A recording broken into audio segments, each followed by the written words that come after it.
Oh,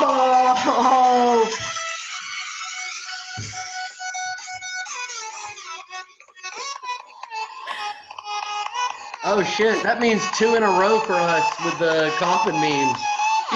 Like, yeah. 9/11. RBG. RIP. Or don't, whatever, who gives a fuck? Did it to yourself. That was, whatever, that's tasteless. We're gonna get in trouble for that. I know. No. I'm gonna make people mad. Well, RBG dying is, this is a take a lot of people have had, is 9/11 for white women. So the wine mom thing, right? yeah, I've seen a lot of calls to action from the don't loot, don't riot, don't protest crowd. I've seen a lot of them say that they're wrapping their fists, they're getting their brass knuckles out, like weird stuff, like very clearly violent. Like I know they're not going to do it, but right. like a lot of like, we're ready to fight in the streets. And I'm like, how? But for what? For a person that you have no control over? Yeah. They died? And then who's going to replace her that would make those people happy? Do we just find like another far right white woman to put on the courts and they're going to be like, hell yeah, Kellyanne Conway, like, or whatever, Yeah. you know, like Alan Dershowitz in a wig with fake titties. More ASU graduates. Right. Yeah, I don't know. So anyway, yeah, RBG dying. I don't really like mean to disrespect her or her like her personally as a human. She's passed on, whatever. And I know that like that's sensitive. It's the argument about what's happening from here on out that I find to be kind of annoying. Yeah, they weren't really prepared for that, and so it's kind of back to like earlier this year with the white fragility thing, liberalism being woefully underprepared for these moments where their security is rocked, right? These ideas that like this was a safeguard against fascism that they held so close that they thought she was doing it on her own. And you're like, there were times that like far right people on the courts ruled better, like more progressively than her, right? Tons of times where like and not and not only that, but if you support a system that there's one 87-year-old woman who is keeping the balance, right, then why do you believe in that system? Right. Shouldn't that system is bad. Yeah, it shouldn't rock you to your core and say we need to restore balance in the form of another 87-year-old white woman. It should rock you to your core and say, what if they nominated an 86-year-old just to do this all over again because they just want to be kept in this feedback loop? Yeah, every single year they need this like more geriatric Supreme Court. Yeah. It's like it's a real Sam and Diane, will they, won't they, with fascism. Just Jim and Pam. Season 3. See, I don't even want Diane on the show. I'm a big fan of the Kirstie Alley seasons personally. Good. That's radicalization. Get Kirstie Actually, she's Alley. so annoying. But here's the thing. Diane is annoying in a lot of ways that I find repulsive. Kirstie Alley is annoying in ways that I find relatable because I know that people hate me the same way they hate the Kirstie Alley character in Cheers. And so it makes me kind of laugh a little bit. There's this one scene in Cheers when she's having like a breakdown about being a terrible boss because they like, she's like the manager now. And she's like crying and she's like, do you guys, they said I'm unapproachable. Do you guys think I'm unapproachable? And they're like, yeah, no, we just felt like we couldn't talk to you about it. Right. And I'm like, yeah, that hits home a little bit. I get it. Yeah. No, I super get it. We were talking about the Supreme Court though, not Cheers. Yeah. Well, I was about to say Cheers. that's relatable in a really interesting systemic way, because 90% of American labor force is tertiary, so everyone is somebody's boss. Yeah. They did it's that. Like it's on purpose. Specifically to make it. Yeah, that was very on purpose, and very much to like make everyone think they're a capitalist, and everyone It's really hard to trick people when there's not a hierarchy. Right. Exactly. It's like back in the day, like it would be like, oh, the religious leaders actually held power over like the knights, even though the knights had all the force and violence. Right. But they were like, well, how are we gonna convince them to protect us, the religious leaders who protect the kings and everything? It's really weird. Yeah. No, it's exactly like that. The knights were like, oh, we'll kill anybody except for the religious people. Right. It's this jockeying. Yeah, exactly. Like, oh, well, the religious people are the ones that give you the violent power. Because we won't get into heaven. Yeah, your violent power is actually not that good if it's not for the God powers, right? So you gotta actually have the God powers so your violent power be gooder. So it's like I've never played Magic the Gathering, but I bet it probably has something to do with that, where you always have like classes, and then there's like a guy that can heal people, right? And the healer guy, he's like, yo, wham. And then the fighter guy's like, nice. Thanks. Yeah. And then so like, they don't need the religious people, but they're like, it's pretty tight. Yeah, doctors are way more useful. I love that in stories when they're like, there's like some kind of, hostage situation or something, but they're like, we have to keep the doctor guy alive. Even though he's not on our side, and we'll just like force him to be our doctor. And then finally, like all the doctors are dead, and then they're like, oh, now we're really fucked. Oops. I didn't mean to kill all the doctors. And do violence with no doctors around. Pretty tough, because then there's stakes. Yeah. Then there's real life and death stakes. Yeah. But we were talking about replacing her. Oh, and RBG being like just a symptom of the problem. Right. And I feel like liberals are at this perfect moment right now, because if you just like, radicalization is like getting to the root, right? Yes. And if you ask yourself, why are you upset? And they're like, well, I'm upset because now that she's gone, there's going to be this big majority of, 6-4. What is it? 6-3 it's going to be? Yeah, it's going to be a 6-3. So, it's like, okay, well, why are you scared of that? And they're like, well, because the Supreme Court holds so much power. It's like, why? Keep asking why. And you'll get to it. But they stop after the first why. I saw, oh my God, it's so cringy. Sometimes I follow San Francisco, like local news people, not a lot, just here and there. Yeah. And yesterday I had to unfollow a bunch of them because like literally this one guy, he posted a picture of him on top of like a hill. He was biking, and he posted, he's like, I took this 10 minutes before I found out about RBG. No! And then he said, this is probably the last time I'll smile in 2020. And I'm like, 2020 has already been awful. She was not keeping us together. What are you talking about? It has literally been a death spiral. Like, how infrequently those rulings happen, right? Big rulings happen, and they're very powerful. Yeah. And they happen once every year, once every 3 years, the big ones, right? Yeah. In my state, I'm in Alabama, so her rulings have destroyed. There's a decade of my life where most poor women had no access to healthcare, reproductive healthcare, because of her.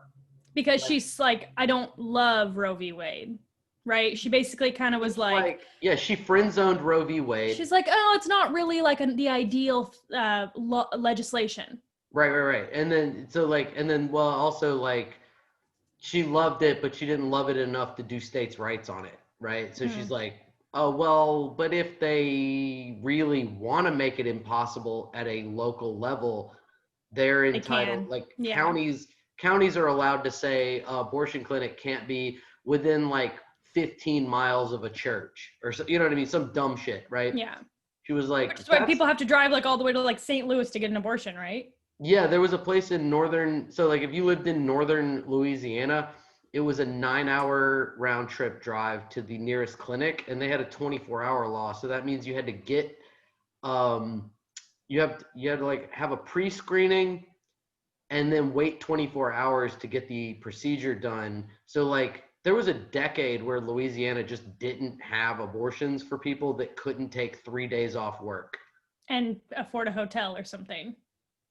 Yeah, that's a big part of it too. So it wasn't even the cost. So $500 plus 2 nights at least, like, so 2 to 3 nights in a hotel in an area that was higher for hotels. So like, yeah, like $90 to $120 for a hotel at the lowest. Yeah.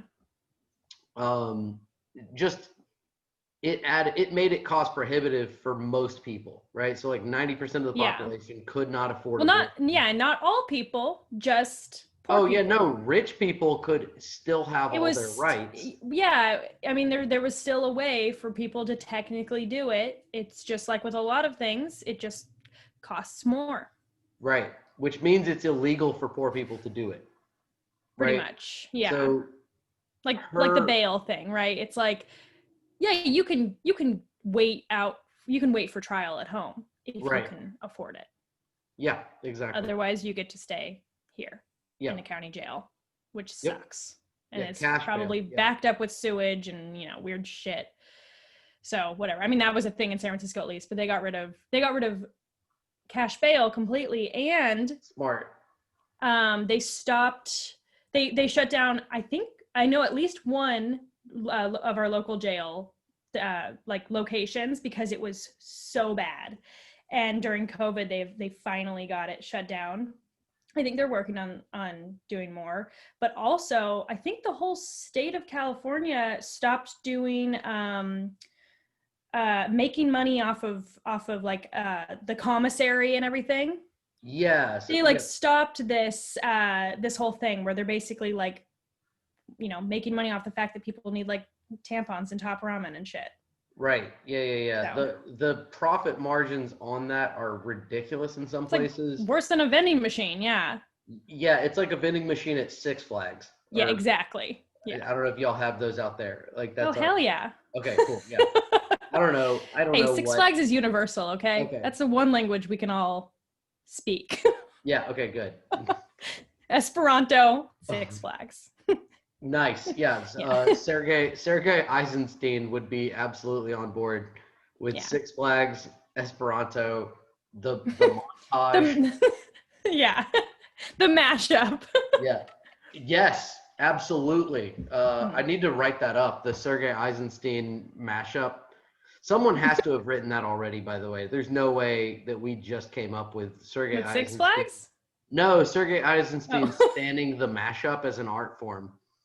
Oh yeah, that's kind of true. He invented montage, right? So like the strike, the general strike, the first film, not his first film. He did a bunch of films before that, but the general strike is the first montage of all time.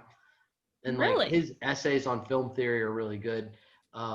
Whatever. I'm not a filmmaker, but I do like music and I like mashups. So I should absolutely see if someone has like written about Sergei Eisenstein talking about mashups, like even in like a fictional historical. And Esperanto is kind of a mashup. Yeah, he absolutely was inspired by Esperanto to make montages.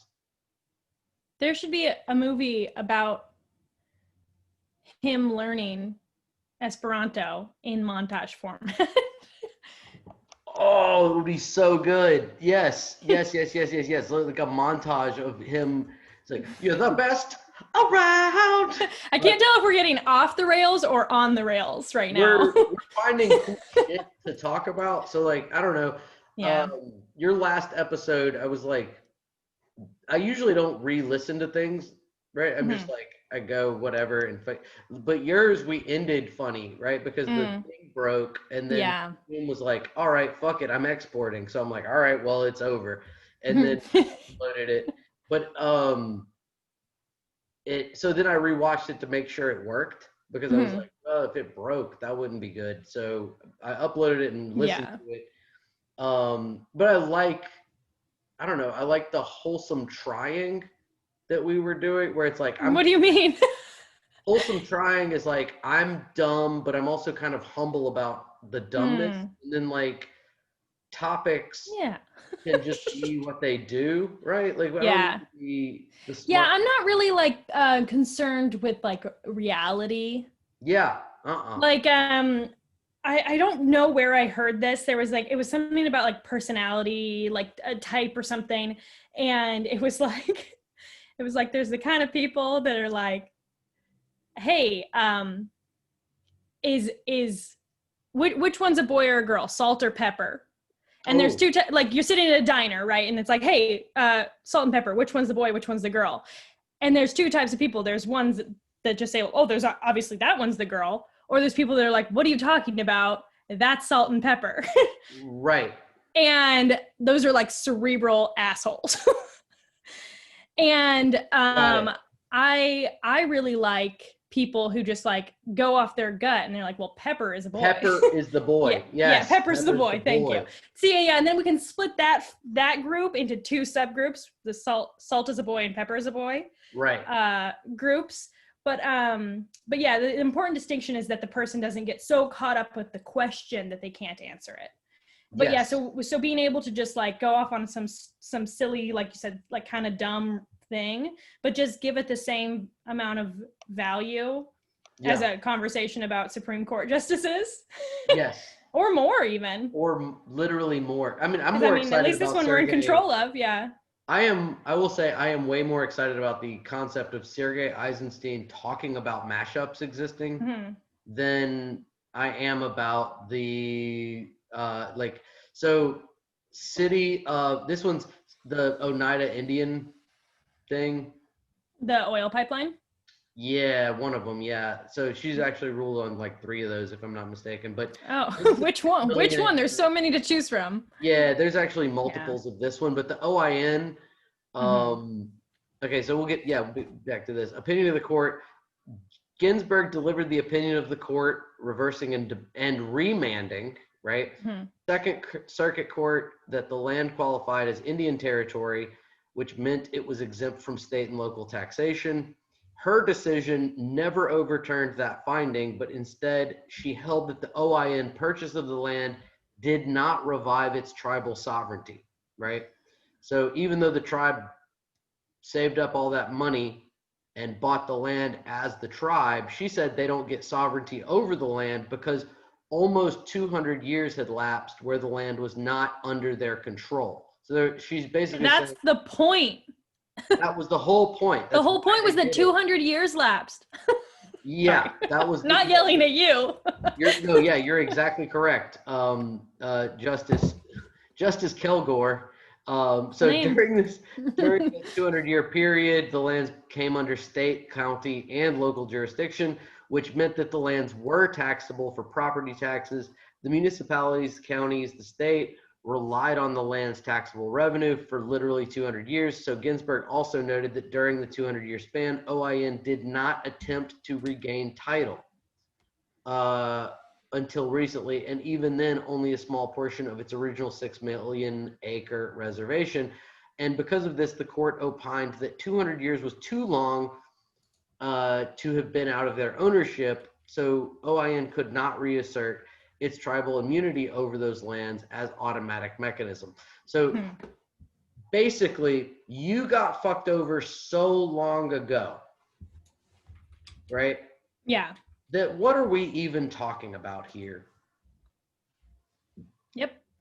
You know, look, most of y'all have white sounding last names. Y'all got raped by Jeffersons and Washingtons, and you could have a last name like Aronoff. I don't know. Look, there's a bunch of slave owners that raped y'all, and now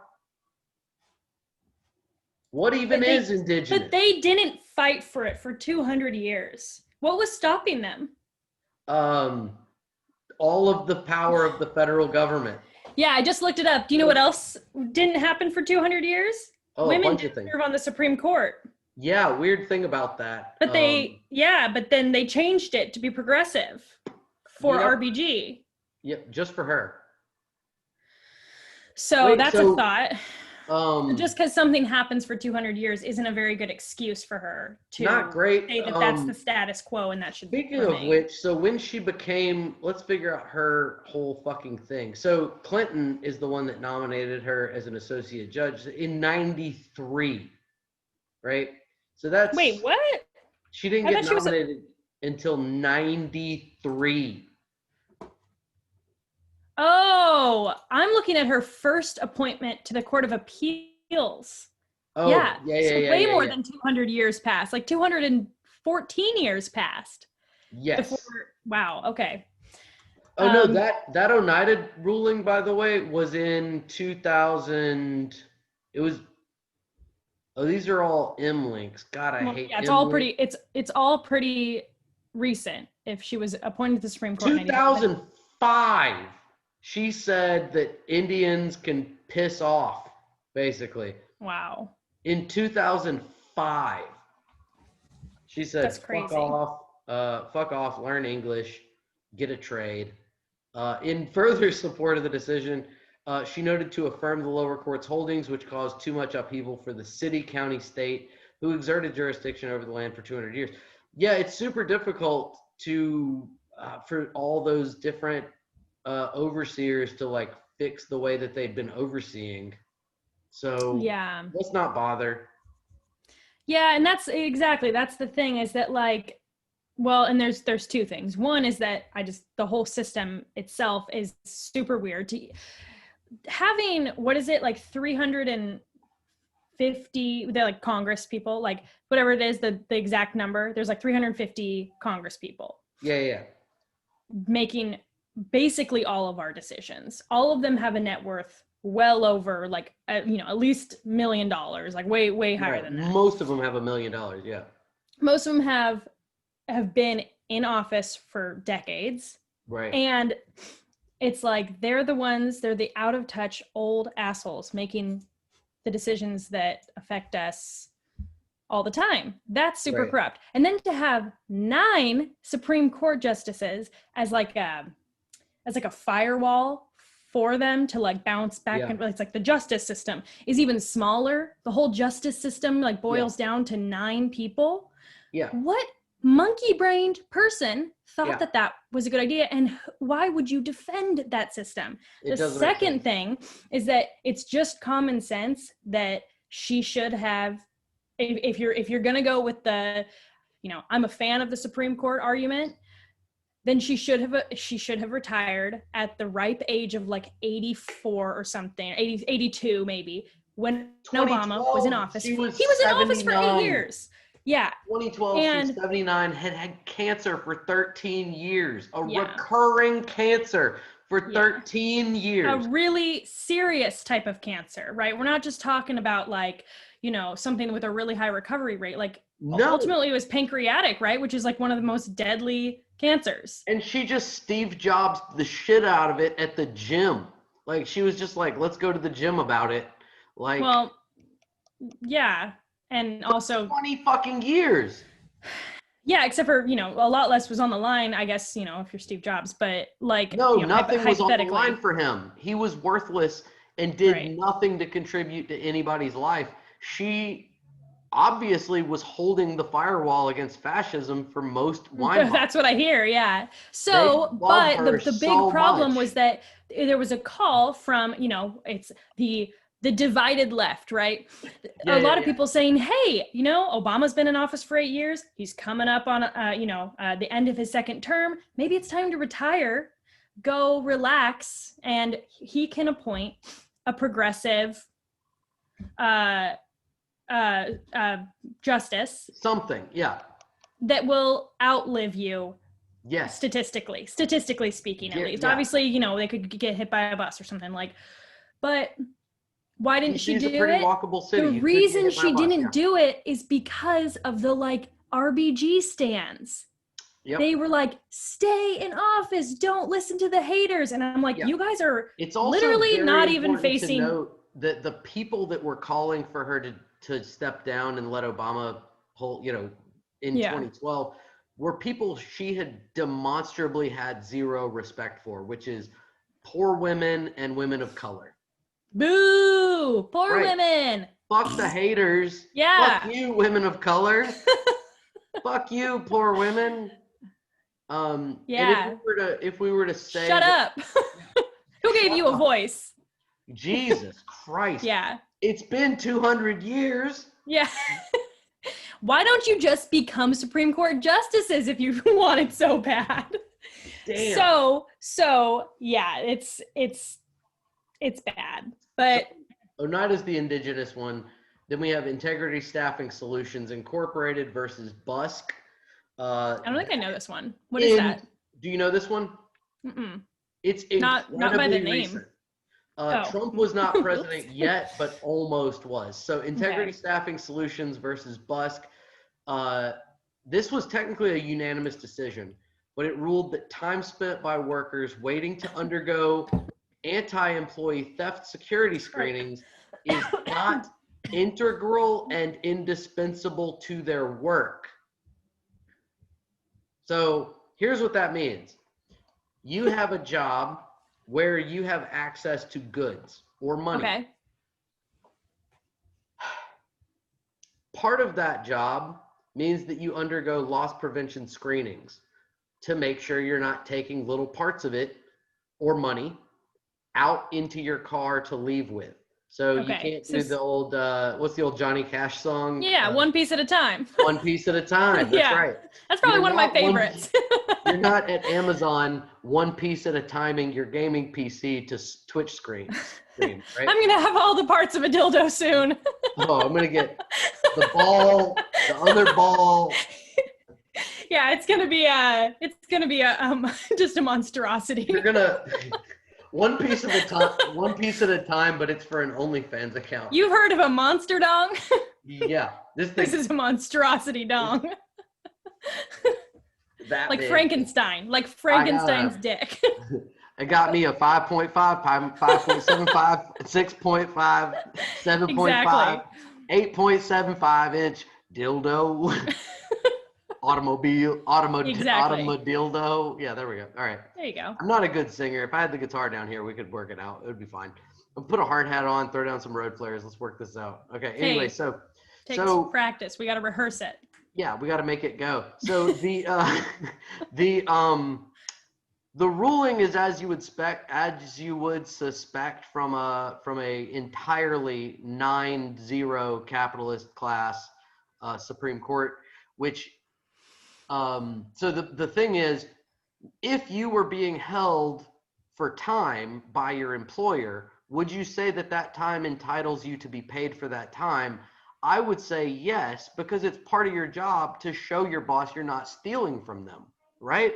Of course it is, right? Yeah, anything you do at work should be on the clock.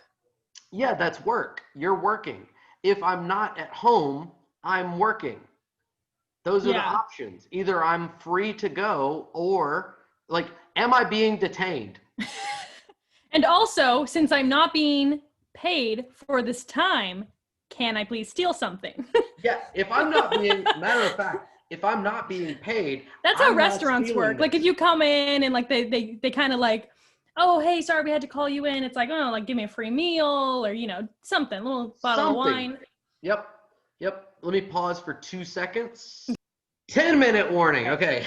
All right. That was a fast peek. We're talking about workers' rights.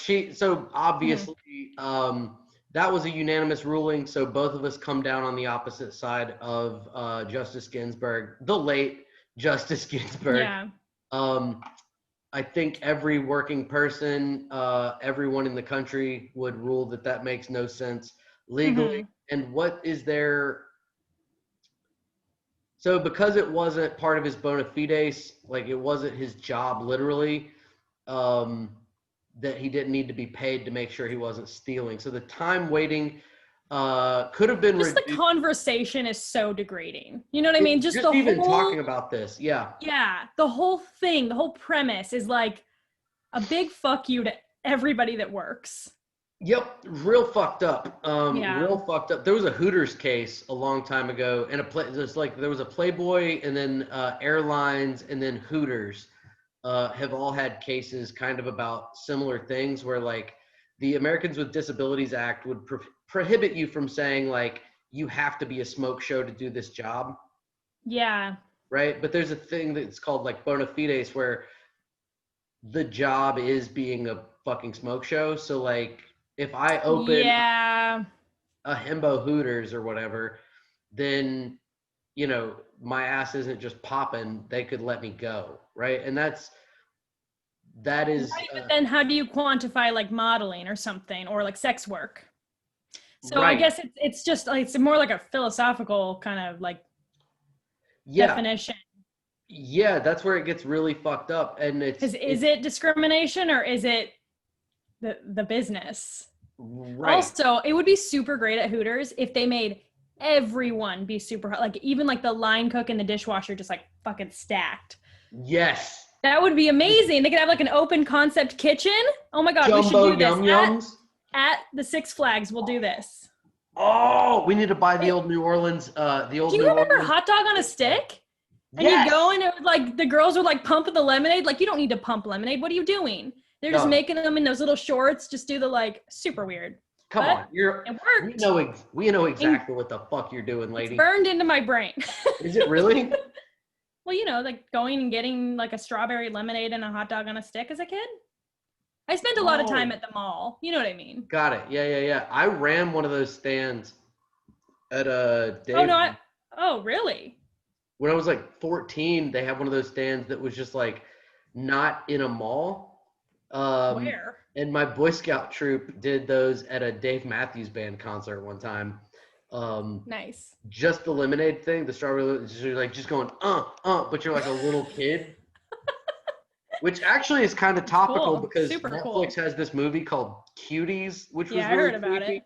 I'm not going to watch it, but like American advertising put it in this weird context where it's like super sexualized and not as like expressly gross as it was supposed to be.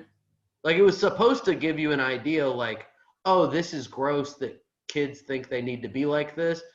But then the advertising in America was like, hey, wouldn't it be cool if you sexy? And you're like, whoa, what are you doing? Sorry, we're getting that was kind of like that was kind of like the first part of it, but then the movie came out and it actually was like pretty weird. Like, and the thing is, like, you can do these topics, like these really hard to talk about topics, and like obviously sexualization of young kids is like a big deal, and you can't talk about it without maybe like making people a little uncomfortable. But it was just a movie of that, and there wasn't a lot of commentary being like also, condemning it.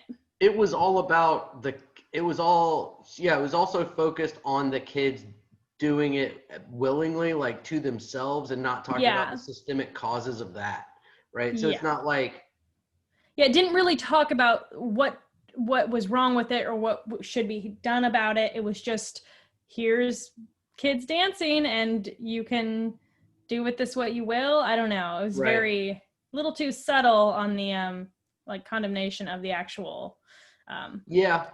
Exactly. And that's one of the main reasons I'm not a filmmaker is because I would rather, I like hard black and white takes where I'm like, that's bad, that's good. And then even when I'm playing around in like Salt and Pepper is Boy Girl, I'm still I'll fuck around with it, of course, but I don't make it like when I'm being ironic or when I'm like fucking around, it's pretty obvious that I'm fucking around, right? Yeah. My favorite are gray characters. Yeah. Like, okay, no, well, I guess that's too vague. What I mean is like my favorite is like, you know that the bad guy is bad. They've done a ton of bad things, but when they're on the screen, you're like way too happy. Yes. And you're like, more. Like, that's how I was with Game of Thrones with Cersei. Oh my God. Like, that woman is awful, but I just love her. Like, I just want a whole show of just her. And I'm like, oh, but I don't agree with her. Right. We're not friends like that, but she's cool though. Yeah, no, it's great. The next one we had was Helen versus North Carolina. I know, yeah, fucking. Oh yeah, speaking of like people that, no, this is RGB is the opposite of it. No, not the opposite. She is that. We want to be no, the libs, they want to be her best friend. But if you actually took them down and said, like, here's what she believes, they can't say, oh, she's the villain. They only can say, but I like her, right? Yeah, well, or they pull the like, well, compared to the other ones, or they pull the like, well, the alternative is another conservative. And it's like, relativism, that doesn't mean you have to like stan her. Yeah, any relativism is whataboutism, right? So it's the exact same thing where you go like, you don't even have to say what about. You just say compared to, right? Well, that's whataboutism. You're saying what about everybody else? Yeah, they're really masters of the old fallacy. Yeah. Speaking of our old one piece at a time dildo. That's the master of the fallacy. That's the master fallacy, let me tell you. I love wearing a collared shirt when I do the podcast because I can do that. Yeah. Yeah. Yikes. I did a pun, guys. So oops. Oopsie daisy. Yeah, okay, but it's true with politicians that like you can have a politician that you like, or like Bernie is a great example of this. Big time. A lot of people I know were very excited to vote for him, and did in the primary, and all that, and they were disappointed when he was no longer the option. But it doesn't mean that, but it doesn't mean he's a flawless human. Right. And it doesn't mean that we stan him and that we're making like, you know, Bernie collages and stuff. The thing is, we wanted him in there because it would help the most people. Right. And when he was the damage, what is that called? Damage prevention. He was the harm reduction, right? Yeah, he was harm exactly. Reduction. He was not going to save anybody from anything. He was going to alleviate some pain. Yeah. And I did enjoy like his presence, like, you know, when he was on debates and all that, or, you know, just speaking but I've also seen him since then come out and support Joe Biden and do some things that I'm like, I wish you wouldn't have done that. But what bugs me is the libs come out and they go, well, look at Bernie. He's doing this and he's doing that. You guys have to fall in line. And it's like, you don't get it. No, we don't, because we don't have this dogmatic thing with our leaders like you are, where we just force ourselves to sexualize, what's his name? Cuomo, like Cuomo-sexuals, right? And like, no, we don't do that. I've got to fuck Sure, this we meatball. were super excited. The boys ate their meatballs. Oh man, that's the greatest thing from this year. Yeah. The boys ate all that meatball. But yeah, so like I really hate when I see that, like, oh, looks like you lefties have to fall in line. It's like, no, that's our whole thing, is that we're skeptical. We're not gonna fall and that's in line. Why when people talk about like leftist unity, I'm like, you have a group of people who have been beat up and just dragged around by the system, and now you're asking them to be non-skeptical of a new system. And I'm like, the whole, there's no leftist unity because we're naturally skeptical, jaded fucking people. Right. And just even asking us to all unite is kind of insulting. Right. Yeah. And I don't think that like I guess there's like the infighting thing, like whatever. Right. But I also think that like if you disagree with something, it's not wrong to say, hey, I don't like that.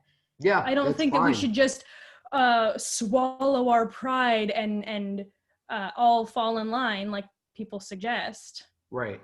Yeah. That's insulting, right? Right. It's super insulting. It also makes it like,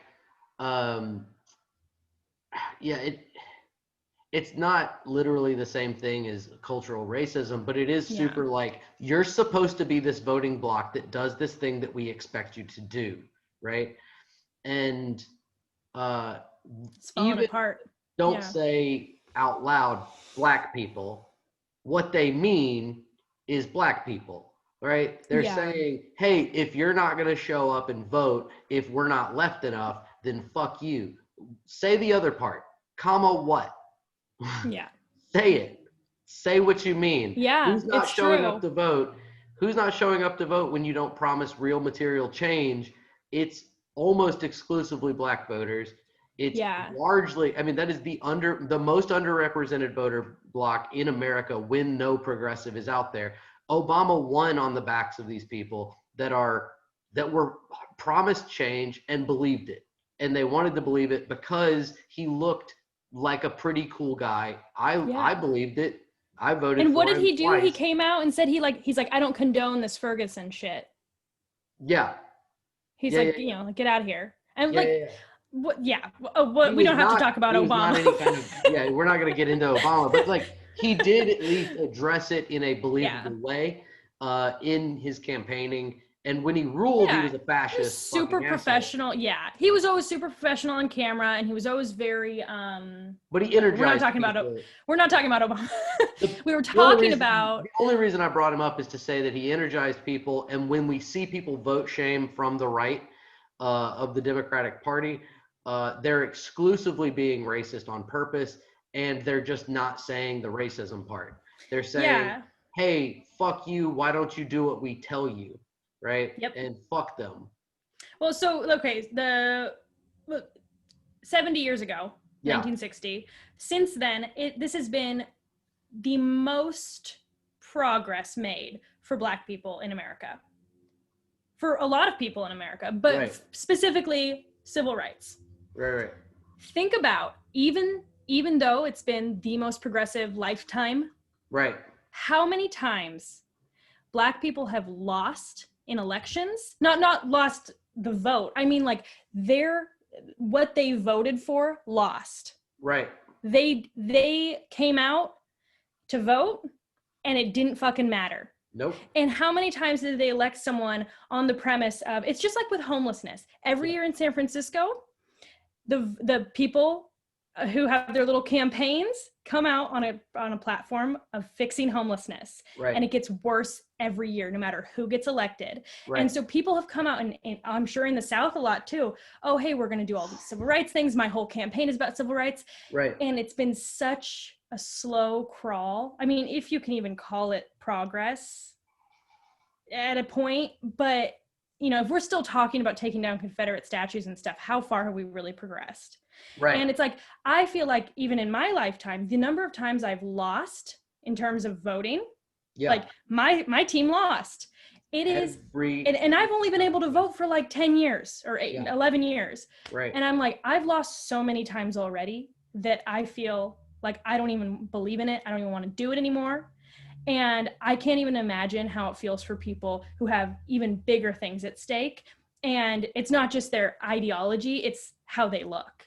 And it's, you know what I mean? Yeah. And it's just like, I don't understand how people can still have faith in the system. And a lot of people don't, obviously. But Georgia, and it is super condescending when the libs come out and they're just like, Black people just need to vote. And it's like, I'm sorry.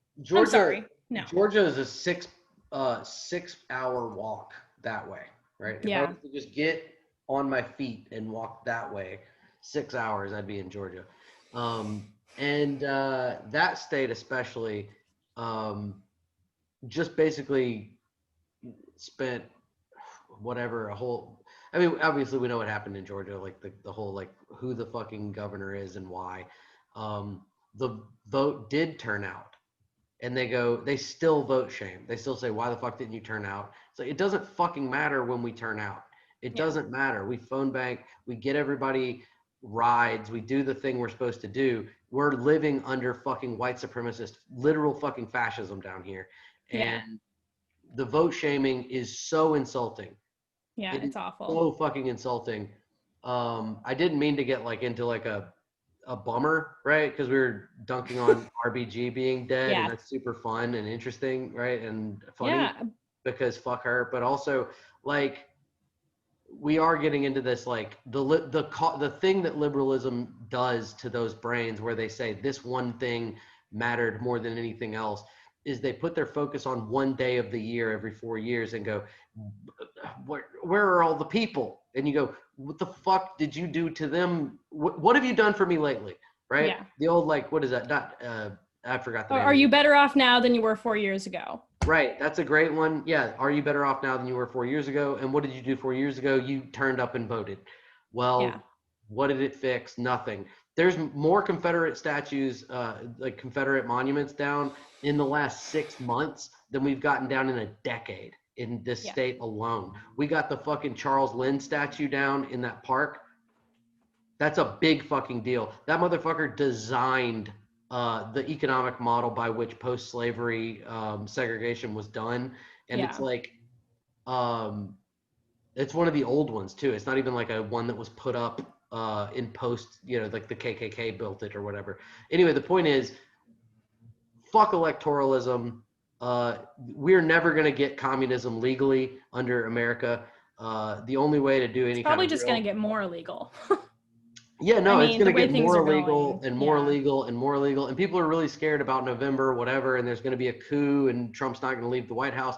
I'm more worried about 2025 when he tries to run a third term and the Republicans get split and like we get a real night of long knives where he like kills Stasser, you know, that whole thing. So it's I don't even want to think about the future. Right? It sucks, right? Doing a 5-year plan. I was trying to figure out when we should really get scared because like RBG wasn't holding back anything as we've talked. We've only given like 3 examples, but there's tons more. Hine versus North Carolina, look that one up. That's a 2014 Fourth Amendment case. That's the one slowing the car, approaching slow moving vehicle, rear brake light hadn't turned on, and the sergeant believed it was a violation of traffic law and stopped the car, but it flickered on. So technically the light worked. But this is for a traffic stop? It was a traffic stop, but she said it was a good faith exception and he did have the right to stop the car. Even though the light did work, it flickered, which can happen for all kinds of reasons. That is not a reason to stop a car.